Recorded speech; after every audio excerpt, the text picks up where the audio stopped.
This video is just for anyone that missed class on our first day of class. And essentially, I just want to talk about what you need to do. So you would go into LaLima, lalima.hawaii.edu, and you'll click on our site. Okay. So it's not going to look too fancy because we see each other every day, and I don't feel like making it too pretty.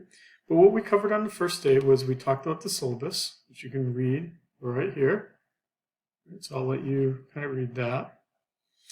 The second thing that I said was that when I lecture, I'll be using lecture slides, and you can download those slides all from here, from the individual chapters.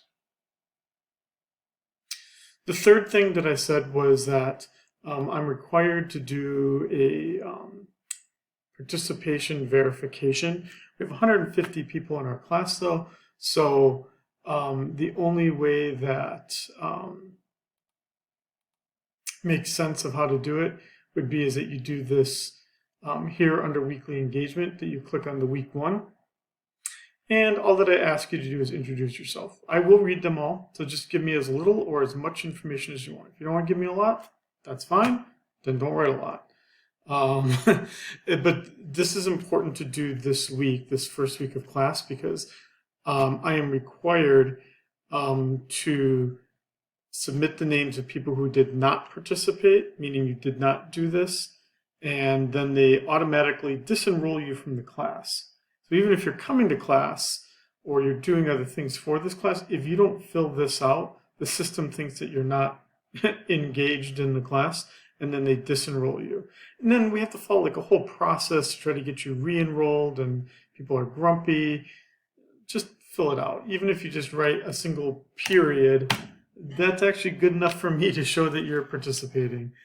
And then the final thing that we covered on our first day of class was that you go to MH Campus. When you do that, the textbook will show up, and then you would click Connect.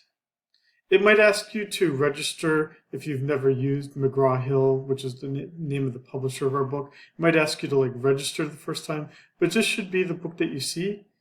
And then after that, you'll click Connect.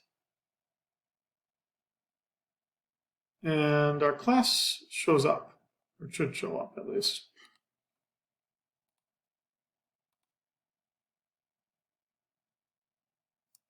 Sorry, I'm going to do this again here only because I think it might not be happy that I clicked that was a student.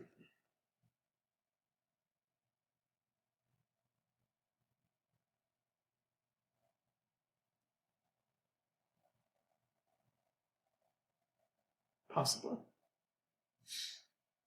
Well, eventually when this opens, this would be our textbook, and this has a lot of our assignments and whatnot. But just know that you don't need to buy a book for the class. I mean, you've paid for the book already. It's on your student account. Your student account was charged. I'm not sure how much. But again, your textbook, you already charged for the textbook, so do not buy the textbook a second time. You should already have it. Okay. That was all that we covered on this first day of class.